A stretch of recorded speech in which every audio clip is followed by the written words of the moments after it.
Today's market call is presented by CME Group, where risk meets opportunity, and FactSet, financial data and analytics powered by tomorrow.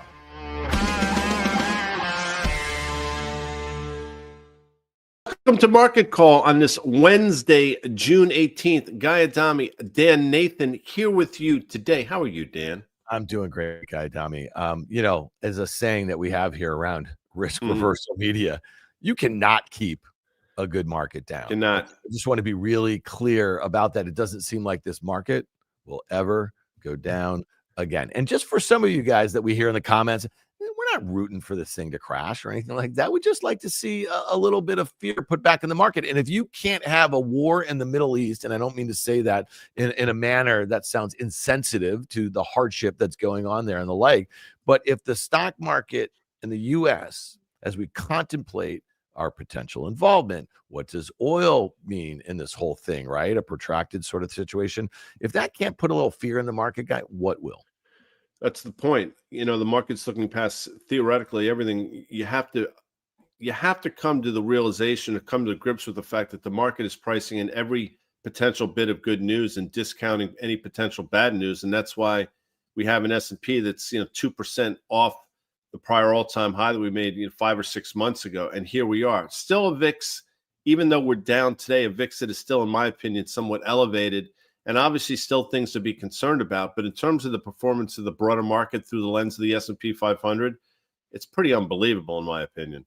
Yeah, no doubt. Our friend Doug Cass had an interesting piece out this morning. He has an expanding series on just the level of complacency in the market. And I think that, listen, that makes sense. I think a lot of folks, as they were thinking about trade and tariff and, the potential for tax and this, they've just gotten, through the difficult parts of all that. And, geopolitics is not something that you and I look back over the course of our career that has had too much of a kind of, if you want to call it a headwind, if you will, to markets. And, usually it causes a little initial sort of volatility, and then you see it kind of back to business as normal. And I guess that's what we saw on Friday. You could say it was a summer Friday. This was something that wasn't particularly telegraphed. That is the basically the bombing of Iran by the Israelis. But you had that spike in oil. You had that move lower 1.25% in the S&P 500. You had a VIX above 20.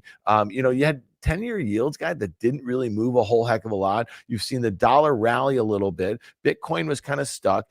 Gold, was right back up against those prior highs. But in general, a pretty benign environment for macro risk assets.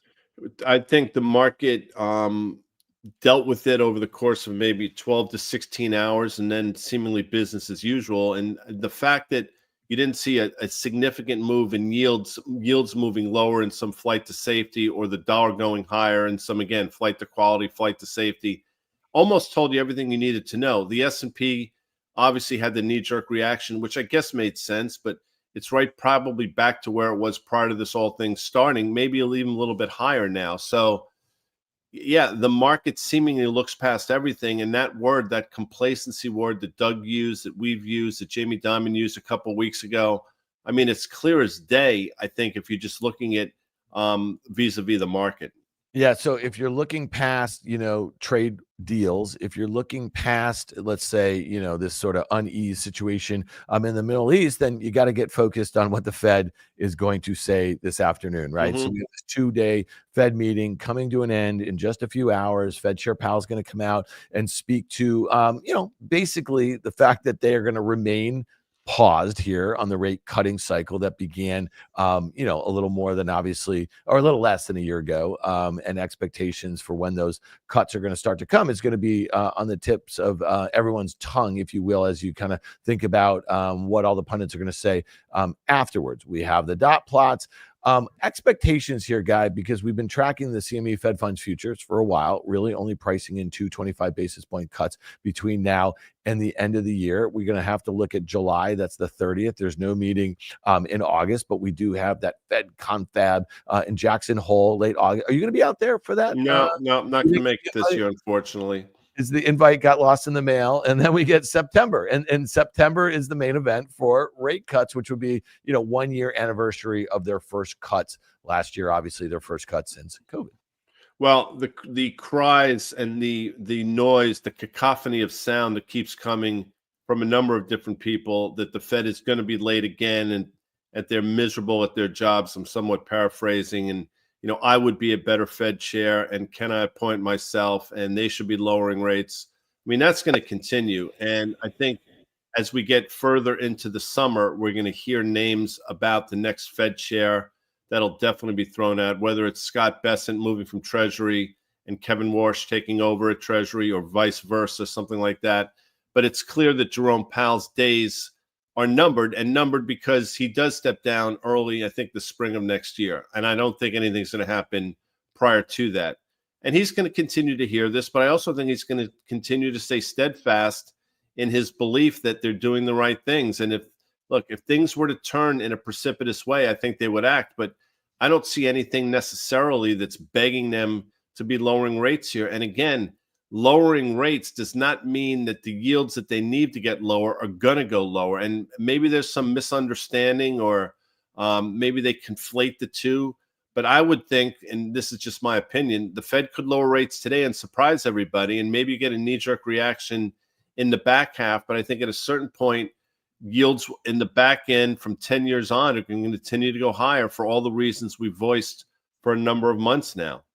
Yeah, and a couple things there. Last year in September, when we did that 50 basis point cut, that's what Fed Chair Powell did. And at the time, he talked about a weakening labor market. That was the concern there. And, at the time, we were also like, okay, we're still at like 4% unemployment, right? Which was very near, 50, 60-year lows or something. I think a lot of folks were like, wait, really, right? And so I guess a lot of, if you're a market participant here and you're listening to what the Fed has to say about the current environment, you're going to be very focused on what he thinks is going on with the jobs market, right? And then if you put that together with what we saw yesterday on Tuesday with some of those retail sales data for May, that was a little disappointing. You could have explained that away, Guy, if you think about March and the kind of, the hoarding that you saw, or just kind of folks getting in front of tariffs and the like here. But you put together, what we heard about May jobs, you put together what we have about retail sales. What do you think the Fed's takeaway right now is as they look at another sort of geopolitical situation where there is potential for inflationary pressures? Because right now it really is going to be the commentary that drives, I think, a lot of, focus as it relates to, the cutting cycle and what we might see for the balance of this year. It's the commentary. I mean, it's the Q&A today, and it's the commentary, and I guess it's the takeaway from the market. And this is what we've seen. I think you would agree with this. I'd say for the last couple of years now, typically the first move post-Fed is the wrong move. So, we'll see how it plays out today. Obviously, you have a market. The S&P is up 0.5% or so right now. We'll see if this is some sort of front running what the market anticipates. But what I've learned is, that first move, that hour and a half or so move into the close is typically the wrong one. And things typically get reversed, whether it's the upside or downside the next day. And the Q&A to me is what's going to be, I think, the most interesting, because in terms of the statement, in my opinion, I think we all sort of know what it's going to be. Yeah, well, the next day, Guy, is Juneteenth, and we are off tomorrow, which I do think is one of the more unique situations as it relates to a Fed meeting and the like. So, the one thing I'll say, and we're talking about Fed Chair Powell, so the term ends in May of 2026, and I went to the Perplexity Guy to think about the last time, or ask the question, when Fed Chair Powell was the nominee, right? It was 3 months. Trump did it 3 months before the end of Yellen's term, which I think I would suspect that he does it much sooner than 3 months, right? Because you just use the term shadow Fed chair. The sooner that he puts that person out there, the sooner that you're going to see market participants digging in what their commentary has been and what their history has been as it relates to, interest rate policy and the like here. So that'll be really. That's the one thing as we get into the fall, you start saying to yourself, well, maybe it's 6 months, and maybe you do put that sort of pressure. Maybe that neuters, Fed Chair Powell the sooner that he nominates that new, successor. Yeah, I don't know how it plays out. I don't think it's necessarily going to change how this chairman views things or how this chairman operates. I do think, and again, I've been a critic for a long time. I've come to like him over the last year or so for a myriad of different reasons, not least of which, I think he's sort of learned the job a little bit better. More importantly, I think he's learned how to speak to the market and to stand up for himself a little bit better. And I think the Jerome Powell of 2018, I think that's when he first started, spring of that year, is a much different Fed chair than here we are in the summer, or about to be in the summer of 2025. So, yeah, I think you're going to get the names and you're going to hear all the chatter around it, but I don't necessarily think it's going to change anything. By the way, I think Jacob just was able to find the picture of me at the last time I was at the Woods Hole or Jackson Hole. I mean, maybe we can put that in the show notes. Really? I mean, it's pretty good stuff right there. That was a CC Lagater creation, which is quite beautiful. We will put that in the show notes, guys. Before we get to some of the stocks and the sectors driving the market today, this was an interesting article, and we just mentioned gold. Gold is just below 3,400, and that isn't that the prior all-time high ish? 3440-ish, but yeah. Yeah, and which is interesting because, obviously, we're waiting to hear whether the Fed remains a bit hawkish about their policy, or if they were to kind of get a bit more dovish. You would think under both scenarios, I could see gold rallying, by the way.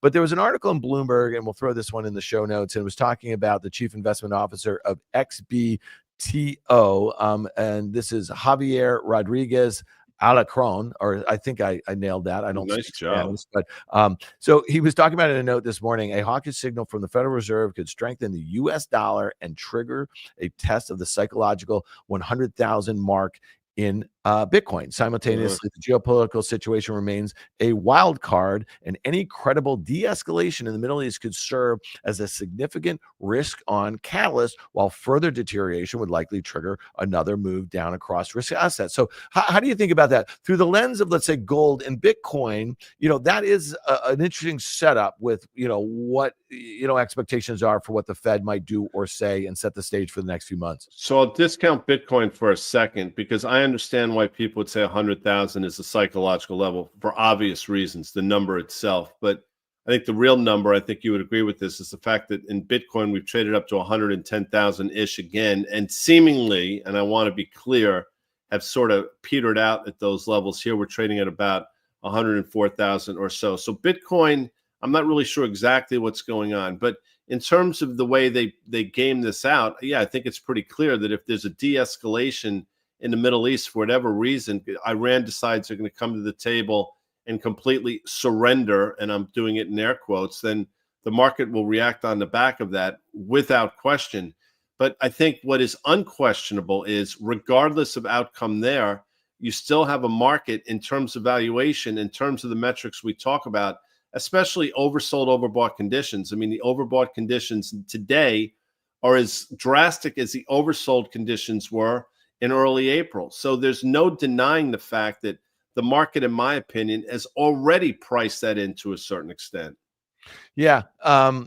Again, I have no idea, hawkish, dovish, what the dollar does, what yields do, what gold does. It's actually one of those really, I think, confusing situations, if you will. All right, let's talk about some of the sectors in the market here today. What sticks out to me is some of the deregulation as it relates to banks and some of the, the situations that they have. All right, sorry. As it relates to capital limits that banks can hold of treasuries here. Let's think about this, because coming into the year, we talked about this Trump administration, a pro-growth agenda. Deregulation was a big part of it. We haven't seen a whole heck of a lot, but I think banks were one of the sectors that people thought would be almost immediately impacted, not just the large money centers, but also the regionals. When you see a headline like this, we're getting to this, nearly, 5-6 months into the administration, you see bank stocks, which we've talked about have been laggards as the S&P has gotten closer to that prior all-time high. Is this the sort of thing, Guy, that gives the gusto to the banks to kind of take over as leadership, especially as folks were looking to broaden things out away from the generative AI trade? It certainly is given it today. I don't know, and I think you would agree with this. I'm not certain that banks, given their weighting in the S&P, can be the leadership the market needs to take it to the next level, but it certainly doesn't hurt. And, you look around at the banks, and for example, a Citibank, which traded, I think, north of $84 in February of this year, which is the highest the stock had seen in quite some time, only then to sort of cascade lower into April like everything else. I think, Dan, we traded as low as 57 or so. And now here we are today, trading north of 78, approaching the levels that we last saw earlier this year. So I think they're all sort of, in terms of formation, they all look very similar to what the S&P 500 is doing. A huge move lower in a short period of time, and this sort of V reversal over a longer period of time, but no less impressive in terms of what it's done. And there's some tailwinds for the banks here. The headwind for the banks, again, in my opinion, is the fact that things are slowing down. I think the lending environment, or the desire for capital environment in a slowing economy, is probably going to be a headwind. And I don't think that's priced in at all. But here we are right now. People are getting excited once again about some of the tailwinds for the banks. Yeah, and so this one, I think what's interesting to me about it is when we talk about demand for treasuries, and this is something that you've been mentioning now, I want to feel for like over a year, and especially now that you have this sort of US sell US trade, right? And we've seen that price action over the last couple of months or so. When I'm looking at this Bloomberg article is talking about the top US bank regulators plan to reduce a key capital buffer by up to 1.5 percentage points for the biggest lenders after concerns that it constrained their lending in the $29 trillion treasury market. So my question to you is kind of, by lowering those thresholds, you're creating more demand for treasuries, which actually creates another potential buy, not an incrementally higher, level of potential buying, right? And which would also lower yields, which is something that the White House is what they want. I mean, it's clear that that's exactly what's going on here. If the international buyers, specifically the Chinese and the Japanese, are no longer the buyer of last resort, or if clearly their appetite for our treasuries have waned, then you need somebody else to sort of pick up the slack. And how do you do that? By doing exactly what we're seeing here, and hoping that the banks can sort of pick up the slack that Japan and China are sort of putting out there. Will it be enough? Well, it doesn't hurt clearly, but I think there's some macro factors that still override all of this. And I think this is clearly a Band-Aid. I just don't know if it's going to stem the tide for this trade that is well in place now. Peter Boockvar on Fast Money last night talked about it. He thinks it's some secular shift getting away from U.S. assets. And that's not to suggest the dollar is not going to be the reserve currency. I don't think that's what he's saying at all. But it does suggest there's going to be less and less demand for our treasuries and our currency. Yeah. All right. So away from banks, maybe that leadership is important as you think about the S&P marching back to its prior all-time highs. We've also seen some leadership away from the Mag 7 to some degree. We highlighted earlier in the week that, 4 of those names are still down on the year. Apple and Tesla are still down 20%. Google is down 7%. Lots of headwinds there. And we've talked about it from a fundamental standpoint. And one of the reasons why some investors have kind of focused on some other names to express their views as it relates to generative AI. And Amazon's about unchanged. But there was an article in Bloomberg. And, Guy, remember when there was like Mag 7? Remember when you came up with this other name to kind of express, like what these mega cap tech stocks, could be outside of just those 7 8. What was it you came up with? This was kind of in mid to late December. It was the Fateful 8. Yeah, that was exactly it. And so the point was, Broadcom, remember, had this 2-day rally of 40%. It got over $1 trillion market cap. That was something that was fairly consistent with those Mag 7 names, right? Tesla was one of the ones that was kind of going back and forth with that kind of $1 trillion market cap level. And so when you started talking about the Fateful 8, it was like that the fate of the markets were in the hands of these 8 stocks because they had so much of the performance of the S&P 500 over the last 2 years. So the addition to another $1 trillion club name, that's why we kind of broadened it out. And so I think it's interesting that Bloomberg now is just starting to come around to this notion that Broadcom, this is the story we'll put in the notes here. Broadcom's 340% rally has Wall Street debating if it's Magnificent 7 material. One of the things that was interesting to me about this is that stock had that huge rally in December. It wasn't able to make a new high, especially as we got into the new highs in the S&P 500. But then the stock went from like $250 to $140, from those highs in December to the lows in April. And now it's come back. It's up like 85% or something, which is a pretty astounding move here. So talk to me about the idea of broadening out the Mag 7 and adding some of these other names. You could have thrown it Taiwan Semi in at any point. That's over $1 trillion. Thoughts here, Mag 7 going the way of the dodo. You coined it and you were right. I think more and more people coming around to it. As a matter of fact, I think it was 2 weeks ago on, I think, Closing Bell or one of the shows where the lower third talked about Broadcom, basically becoming part of the Mag 7. And I turned to you and said, take a look at this. And you sort of snickered. And I think you're right. I mean, Taiwan Semi definitely deserves to be in that as well. And I think, look, is it a good sign that more and more companies are participating? Yeah, but it still doesn't stop or doesn't change the fact that it's an extraordinarily, in my opinion, top-heavy market. The top of the market, just adding a few names over the last couple of years, and it's still dominated by, again, 5, 8, 10 different names that we seemingly talk about all the time. But you've also pointed out correctly that below the surface, within that fateful 8, and I just say that because you brought it up, there's some deterioration going on. I mean, Apple is not traded particularly well now for a while. I mean, Google's off the mat, but really not performing all that well. Amazon is meandering along.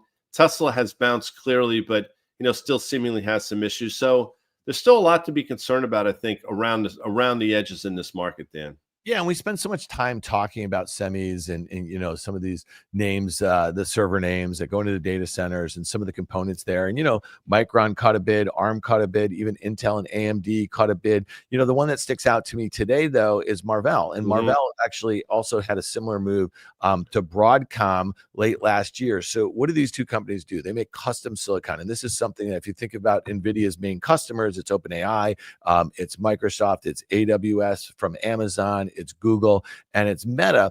All of those companies are building their own chips or designing their own chips, and then they do it with companies like Marvell and Broadcom. So that was one of the reasons for that late year strength. And I think at the time, a lot of folks were looking to broaden out the trade. They were too full up on an NVIDIA. There weren't too many other ways to play high-end GPUs. And as you get through the training of the models and you get more into this inference phase, more specific chips is what a lot of these hyperscalers are going to want. So the fact that Broadcom and Marvell got killed the way that they did. I mean, think about it. Marvell from its highs in early, I want to say in January, was trading at $125. It got down to below $50 in early April. So now it's come back. Today it's up 7.5%. It's got a flattening 200-day moving average, about $83.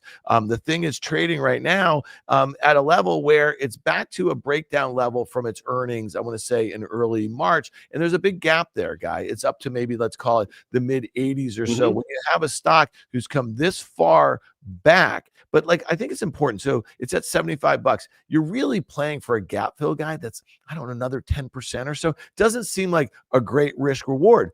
But this is only a $64 billion market cap. We were just talking about $1 trillion market caps. So in the grand scheme of things, it doesn't matter.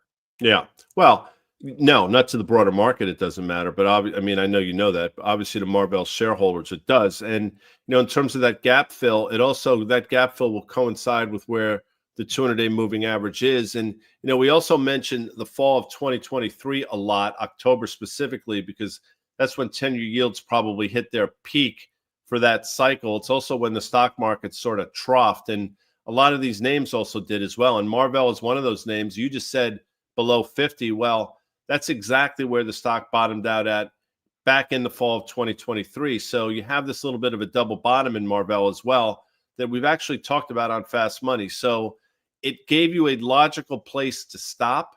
I think the logical place to stop now on the upside is exactly what you just talked about, that gap fill. Let's call it $85 just to round up a hair, which again will coincide with the 200-day moving average. Yeah, and one other thing I just mentioned about this is okay, so they're coming for some semis that they think might be able to kind of, kind of, I don't know what you're going to sop up some of the slack, as you will, right? In the hardware component of this trade. The next leg of this trade was meant to be on the application level, in the software level. And I'm just going to go look at a bunch of names, or it's going to rattle them off year to date. Salesforce is down 21% of the year. Adobe's down 14% of the year. Workday is down 7% of the year. ServiceNow is down 7% of the year. HubSpot's down 22% of the year. The Twilio is down. Trade Desk is down, DocuSign is down. So there's a lot of names that were meant to benefit, right, from some of this generative AI technology on the software, on the application level, and they're not trading particularly well. And I think if you're not kind of connecting some of these dots, I think in the near term, especially when there looks like to be a level of enthusiasm that we have not seen, let's say, going back in a year, and then you have a CoreWeave that went public at $38, just a few months ago. It's trading at $175. It's got a market cap now, Guy, of $84 billion. This is a meme stock. So there is some behavior in and around this trade that should make you a little nervous. No, without question. And you point out the underperformance of so many of those names, and I think for good reason. The market's not taking that into consideration at all in terms of what it actually means for the broader market and what is it saying below the surface, and potentially in terms of the economy, because they continue to focus on the performance of the S&P 500 and those names that we talk about all the time. And in my opinion, that's just sort of clouding or hiding the fact that below the surface, there's this weakness going on that nobody wants to pay attention to, Dan, because they don't have to pay attention to it. In terms of CoreWeave, yeah, I mean, Karen talked about it last night on Fast Money. She brought up the fact that it's nearly impossible to short this stock in any number of ways. The short interest is such that people are just getting sort of their faces ripped off, and it's going to sort of have to sort itself out and get to some level of normalcy before I think the fundamentals take over. But as you've seen before, this can last a lot longer than I think most of us realize. All right, let's talk about energy, the complex here. And, there's an OPEC plus meeting in early July. So just a few weeks from now, you think about what's going on. I mean, the Israelis are obviously targeting, energy complex as it relates to Iran. You've seen this kind of back and forth with oil over the course of the last week. It had that spike on two occasions, I want to say to 76, 77 or something like that. So here we are now. We've come in a little bit here. There's still obviously a lot of uncertainty, but I mentioned OPEC because there's not a lot of excess capacity right now. So if you have some sort of situation with the Strait of Hormuz, which 20%, I think, of energy or oil goes through there each day. So if you have some disruption to the oil fields or the pipelines or the Strait of Hormuz, that sort of thing, you could actually have a really difficult situation as it relates to, global supply here. And if OPEC Plus doesn't have a lot of excess supply, is this something that you think could be really important for, let's say, global growth for the balance of this year? If there's like a decent amount of demand, but there's not supply, or vice versa, demand lessens, and then you also have a tight supply situation. I'm just curious thoughts. Well, I mean, again, we're right to bring this up. And JP Morgan had a note on this earlier this week, exactly what you're talking about. And look, I think in terms of what we've learned about the energy market, and I probably learned it the hard way more than anybody, is that geopolitical bounces are typically short-lived. And to a certain extent, you're seeing it now. I mean, oil does bounce or does spike higher on the back of these headlines, but just as quickly as it bounces, it comes right back down to earth. Of course, I think the wild card in all this, if God forbid something were to happen in the Straits of Hormuz, if that was somehow closed or blocked, or if they sank ships or something, which created basically a blockade, and that would create, I think, a huge disruption in the energy industry, which would make crude spike to levels we haven't seen in quite some time, and would be, in the short term at least, extraordinarily problematic, not only for the broader market, I think, but for the inflation picture as well. Short of that happening, I think a lot of this in terms of the commodities trade is just sort of noise and theater. I don't mean to be glib about it, because I understand what's going on the ground, but in terms of the trade itself, the market has a way of sort of sniffing all this stuff out. Yeah, so we're going to be, this is top of mind, what's going on over there, and the uncertainty about whether we join the fray is going to be something that could create a lot of volatility one way or another for the markets. Obviously, we're going to be really focused on the Fed this afternoon. Peter Bookvar of Bleakley Advisors is going to be joining you and I right after the Fed presser. We're going to break it all down, get his takes. One of the smartest kind of Fed watchers that you and I know out there. That's going to drop in the Risk Reversal pod tomorrow morning. So a lot of ground covered. Thanks a lot, Guy. We do have some questions, though, from the audience. So let's address a few of those, Dan, if you may. And this is from Chris L. Any chart thoughts on McDonald's? I like it long here. You could say that I'm loving it. That's clever. See what he or she did there. I mean, I think you know my feeling about McDonald's. Every sell-off, and this is a name that we've liked for quite some time. The sell-offs have been somewhat, again, short-lived. I mean, this has been since, I want to say, early 2021, even before that. Lower left, upper right. You have seen pullbacks a number of times, but each pullback has been bought pretty quickly. We did recently make an all-time high, north of 325. We are pulling back now, but as Tim Seymour would say, I don't think you run too far away from McDonald's here, despite the fact that they have made statements that, price for their customer base is becoming a bit of a problem. So I think it'll sort itself out, and I'm with you. I am loving McDonald's here as well, Dan. Yeah, it's down about 10%, right, from those highs, those all-time highs made in March. And, this is one of those names where you want to keep a close eye on what they're saying about their customers, to your point, right? And, it's a stock that, I don't know, mid-single digits, high single digits earnings growth and probably mid, to low single digit sales growth, down 10%, like you just said, trading about 22 times, next year's earnings. You say, okay, that's basically in line as a market multiple. It usually trades as a premium. Maybe this $290 level is a good support level. So I'm kind of with you. I think it's important. I was out last night with a guy who has been in the quick serve business for a long time. He's been a CEO, and he's got a couple of brands, maybe 100 stores in major metropolitan areas. And we were talking about some of this stuff. We were talking about food inflation. It's still a bit of an issue, right? Affordability is still a bit of an issue. If you think about some of these restaurants or these quick serve restaurants or whatever, the average meal in there is like $15. You know what I mean? So it's not exactly cheap. And then the other thing, given this deportation situation, talk to a lot of retailers right now. They are having a hard time staffing. And so I heard of a couple out in Long Island where they are literally open Monday, Wednesday, Friday because they can't get enough workers there. Folks are not coming to, to jobs that they used to do. So it's not just like kind of day laborers that you pick up at Home Depot or at 7-Eleven. I think that's something that might really become an issue over the course of this summer, especially. And there's two-pronged, right? So if you have oil and gas at the pump going higher, right, because of geopolitical situations, and then you have this situation where,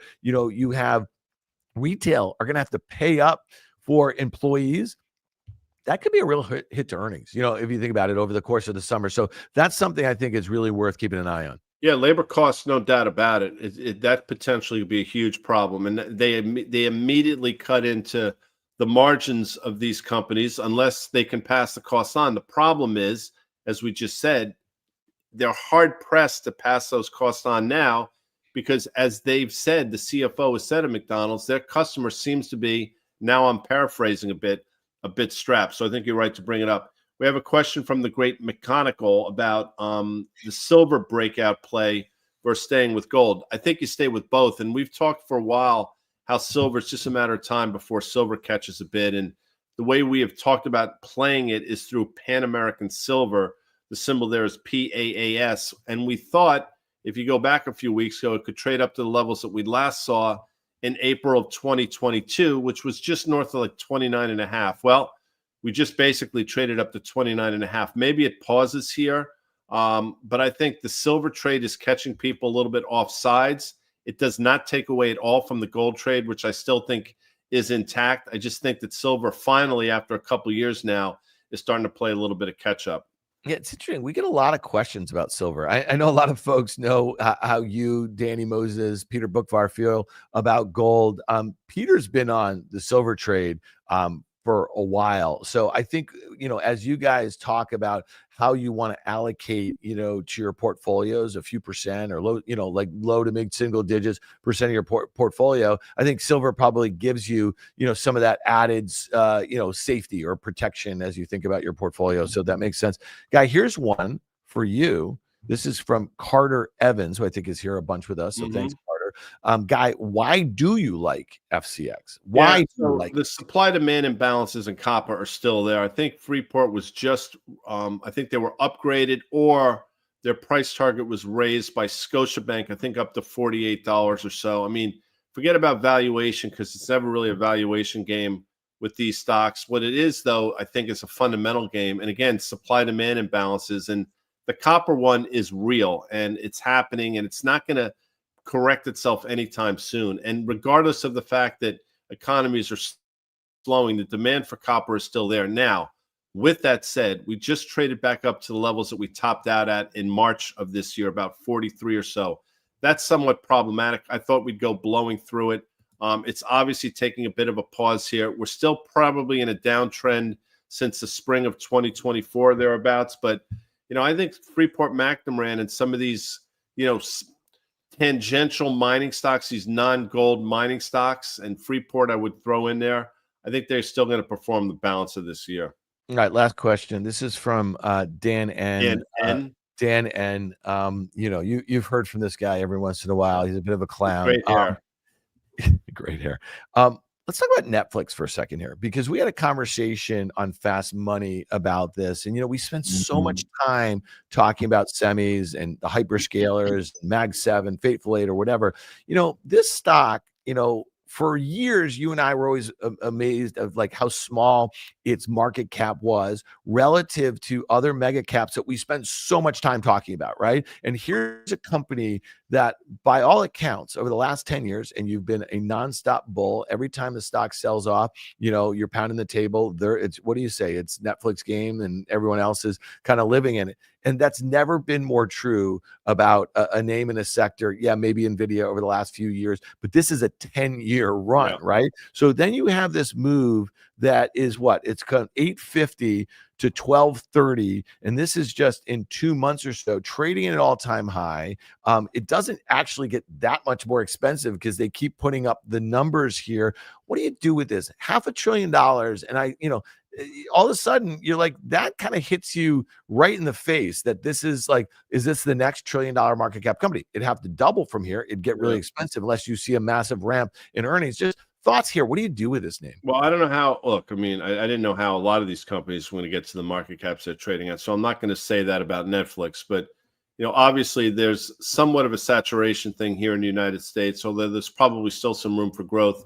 Internationally, they continue to grow. I mean, the question is, how are they going to, can they continue to put the ads on the platform, and will people continue to sort of pay for the non-ad supported as opposed to the ad supported? And will that sort of continue to sort of even itself out? They seemingly have figured it out, and their content costs, I guess, are actually pretty reasonable given, I think, some of the growth trajectory they've seen. So they have basically, I think, figured out this bit of Rubik's Cube in terms of the media world. So despite the fact that it's expensive, it's always been expensive. I don't see any compelling reason to get out of the name. It just does not scream to me, you got to get out of Netflix here. Yeah, the only thing, and I bring it up, I mentioned valuation. Yeah, they've been putting up these beat and raises, that sort of thing. They're giving less and less, user data, or about subscriber gains and the like, that sort of thing. And maybe that's good for them. But that 50% rally in the stock over the last couple of months, you say to yourself, well, what is that discounting? And so expected earnings growth this year of 25%, 22% next year, and basically about 22% in sales growth for the next 2 years. So if it's trading at about 40 times, next year, so a peg of about 2, that's not that unreasonable. But if consensus is too high, right, and you have to bring that down. We just had this whole segment about YouTube and YouTube TV and how much share that they are mind share, you know what I mean? Like attention share, that sort of thing that they're taking. Sooner or later, if YouTube gets into the content game, that's going to be something that should weigh on Netflix. It doesn't mean that they're going to lose subscribers. I think a lot of folks have become accustomed when it was $12.99 a month to $15.99 a month to $20.99 a month. They're there. This is like somewhat recession proof. But at some point, there will be more competition, is the point I'm trying to make, especially in an increasingly streaming world. And if you're using YouTube and YouTube TV more, that could put some pressure, in my opinion, on some of that ad-supported model. You know what I mean? Like, just because that's going to be an absolute advertising behemoth eventually. So I don't know. That's why Dan Anders probably wanted to hear us debate this a little bit, because it's not a layup, especially after the move that we've just seen over the last couple months. No, definitely. I wouldn't say it's a layup at all. But if you're forced to choose, I think you stay long the name. Forced to choose, but definitely not a layup. But it is a layup. Yeah, watching market call every day. Yeah, market call every day, and there. Look at you with your little tiny fish. I mean, like literally, what is that? Like a foot and a half? That sort of thing. I mean, that is cute. First of all, it's not a tiny fish. I mean, I'm not a small person. Hopefully, you threw that little baby back in the creek there. Well, you asked me. I mean, about my fly fishing. I mean, that's, if you notice, I'm wearing waders. Those are Orvis waders. Yeah. Yeah. Why? But can we get a tiny fish? That's a nice picture fish of you at last year's Jackson Hole Fed Confab? Because you got on a horse a little bit, which I think is pretty. Did cool. You guys do that too? Maybe Jacob has that one, because this thing is a work of art. Listen, I guess we can end it here. We start. Look at Guy. Yeah, that's me. Look at you. You just shirtless all the time. Is that what you're doing out there? It is amazing how, it's troubling what people can do with this stuff now. Yeah. I mean, really is. Troubling what you can do. All that deep fake. Yeah, it's a deep fake. That's that famous one of Putin. You know what I mean? More like the horse. CC's really good. I guess let's end it here. This is kind of how we started it. Our main man, Doug Cass, he said there is a bull market in complacency, and I think that's what's going on. You don't have to call for a retest of the April lows or this and that or whatever, but a little bit of a fear put back in the market. We've talked about that gap from about a month ago. It's 5,800 in the S&P 500. It's a 200-day moving average. That would be a sort of nice thing, where if you're looking for a place to reload and really get build some steam into new highs, I guess that would be probably a good thing. One step back, two steps forward for the balance of the summer. Like the Bruce Springsteen song. But that's it. And I'm glad we were able to get that shirtless picture of me riding a horse out there in the ether. So for everybody to put that out on there, make it your screen. What do they call it? A screensaver? Yeah, just don't do that. It's one time is enough for that one. Yeah. All right. Thanks, everyone. We'll check you back here. Well, not tomorrow, Juneteenth. Enjoy Juneteenth. But Friday morning, I'm sitting down with Steph Guild, and she is the head market strategist at Robinhood. We're going to kind of get her take on things, what their users are doing, their customers, and we'll kind of do a little recap of the Fed and what they're seeing going forward in all this geopolitical environment. So we'll check you back Friday morning. Thanks.